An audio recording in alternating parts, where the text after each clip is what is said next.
जय सीताराम। हम लोग बालबोध ज्योतिष और अध्ययन के क्रम से पात दोष, हम लोग पहले लता दोष पढ़े थे। दशम दोषों में विवाह लग्न के जो 10 दोष होते हैं उसमें प्रथम लता, दूसरा पात दोष है। पात दोष में मतलब सूर्य चंद्रमा की एक निश्चित दूरी से बनता है। सूर्य और चंद्रमा की एक निश्चित जो दूरी है उसी से पात दोष लगता है। क्या स्थिति है हम लोग आगे देखते हैं कि सूर्य युक्ताच नक्षत्रात् दोषः पातो विधीयते।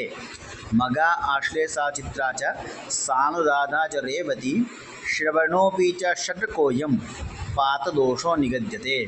अश्विनीम अवधिं कृत्वा गणेन लग्न भावधि। ये कह रहे हैं कि सूर्य जिस नक्षत्र पर स्थित हो उस नक्षत्र से पात दोष जानना चाहिए। किस प्रकार से जानना चाहिए कि सूर्य से गणना करें।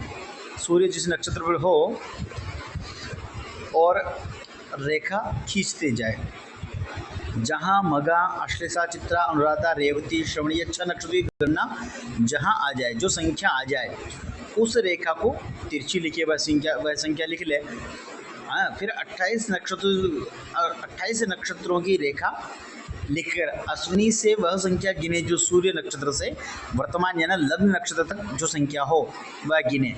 उनमें यदि इन आश्लेषादि जो नक्षत्र जो बताए हैं, मगा आश्लेषा चित्रा अनुराधा रेवती श्रवण नक्षत्र, इन 6 नक्षत्रों की संख्या की मिले तो वह पात दोष जानना चाहिए, है ना। मान लीजिए कि अश्विनी नक्षत्र पर सूर्य हैं और अश्विनी नक्षत्र ही यदि मान लीजिए अपना लग्न नक्षत्र है तो क्रम से जितना है, जैसे अश्विनी भरणी कृतिका रोहिणी मृगशिरा और फिर आर्द्रा पुनरसु पुष्य आश्लेषा और मघा जितनी संख्या है उतनी वही भी संख्या उतनी आएगी अश्विनी से गिनने पर। तो मगा आश्लेषा चित्रा रेवती और श्रवण और अनुराधा ये 6 नक्षत्र पात दोष संज्ञक होंगे। ऐसे ही जो विवाह नक्षत्र होगा उससे गिनने पर, और सूर्य नक्षत्र से दिवस नक्षत्र तक, सूर्य नक्षत्र से इन नक्षत्रों पे, सूर्य जिस नक्षत्र पे होगा उस दिन उस नक्षत्र से जितना चित्रा है, जितना आश्लेषा मगा जो संख्या पे आएगा उतनी संख्या लग्न नक्षत्र से चित्रा नक्षत्र से अश्विनी नक्षत्र से लग्न नक्षत्र गिनने पर जो संख्या आएगी वह पात दोष माना जाएगा। ठीक है। और इनको एक प्रकार से और कहते हैं कि इसमें कोई व्यतिपात आदि जो योग है वो योग अगर उसी नक्षत्र में, उसी नक्षत्र काल के आसपास यदि अगर वह योग समाप्त हो रहे हैं तो भी लता दोष होता है। इसका मैं आपको एक और इसका हम लोग भाग देखेंगे।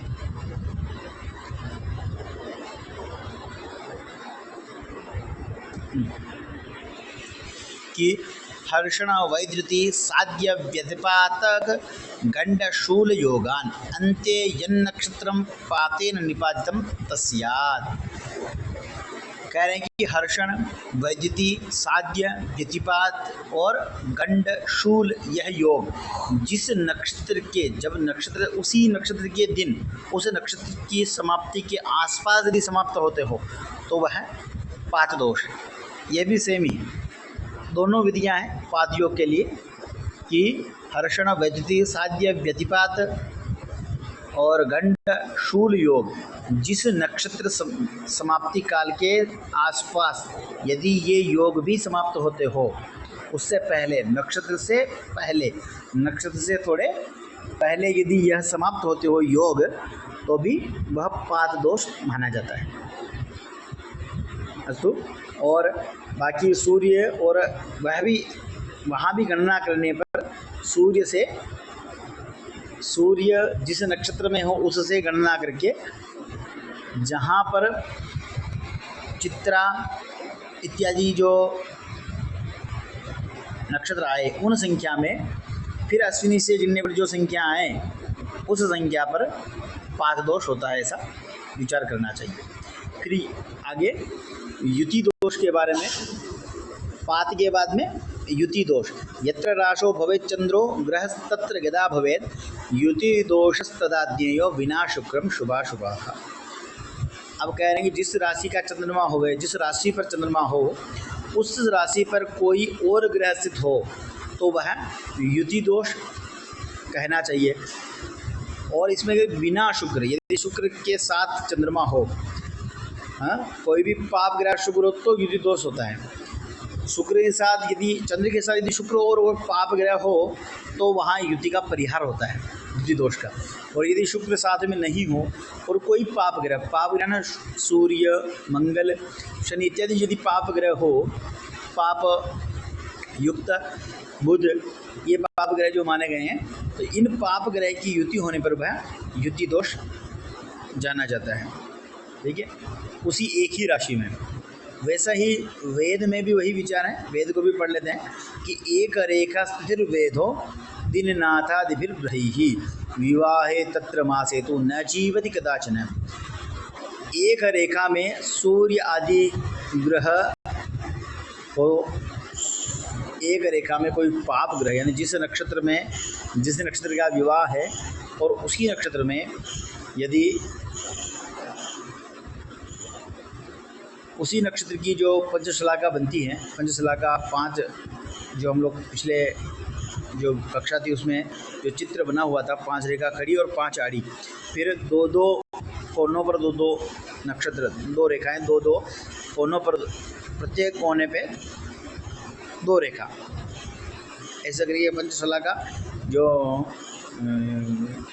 यंत्र बना था उसी के आधार पर जिस नक्षत्र में विवाह है, मान लीजिए इसमें उदाहरण दिया हुआ है कि मृगशिरा नक्षत्र जो है उस पर यदि लग्न है तो मृगशिरा की रेखा जो है वो पंचशलाका चक्र में देखने पर मृगशिरा का उत्तराषाढ़ा से वेद है। तो उत्तराषाढ़ा नक्षत्र में यदि सूर्यादि पाप ग्रह, सूर्य, शनि, मंगल और पाप युक्त पाप दृष्ट बुध यदि और क्षीण चंद्रमा, ये पाप ग्रह है, तो ये यदि हो तो वह वेद उस ग्रह से उस नक्षत्र को वेद होता है और वही वेद जानना चाहिए। और उसको विवाह में निषेध कहा है, विवाहे तत्र मासे तु न जीवति कदाचन। विवाह अगर ऐसे वेद में अगर विवाह होता है तो वह 1 मास पर्यंत जीवित रहता है, या जीवित 1 मास के पर्यंत आगे जीवित नहीं रह सकता, या कोई भी नुकसान हो सकता है उस लग्न में जिसमें वेद दोष हो। अस्तु।